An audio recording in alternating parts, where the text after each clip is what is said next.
presenting by Shekhar Sound Banji। और तीन कोनिया तोर सुपा हवाए छक लाड़ लाड़ लाड़ बोलाते हो। तीन कोनिया तोर सुपा हवाए छक लाड़ लाड़ लाड़ छक लाड़ लाड़ लाड़ छक लाड़ लाड़ लाड़ बोलाते हो। बड़फांगा है तोर जवानी के, बड़फांगा है तोर जवानी के भोतवा बार बार धराते हो। तीन कोनिया तोर सुपा हवाए छक लाड़ लाड़ लाड़ बोलाते हो। तीन कोनिया तोर सुपा हवाए छक लाड़ लाड़ लाड़ छक लाड़ लाड़ लाड़ छक लाड़ लाड़ लाड़ बोलाते हो।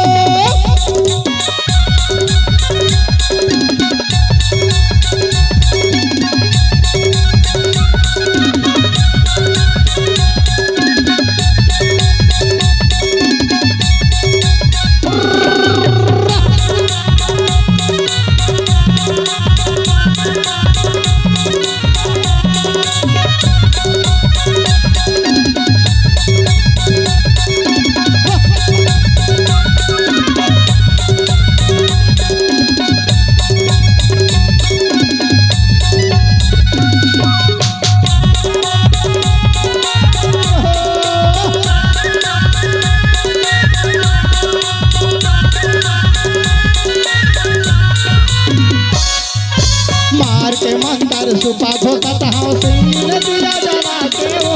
जादू टोना मारे मसान मार के मंतर भगाता हो।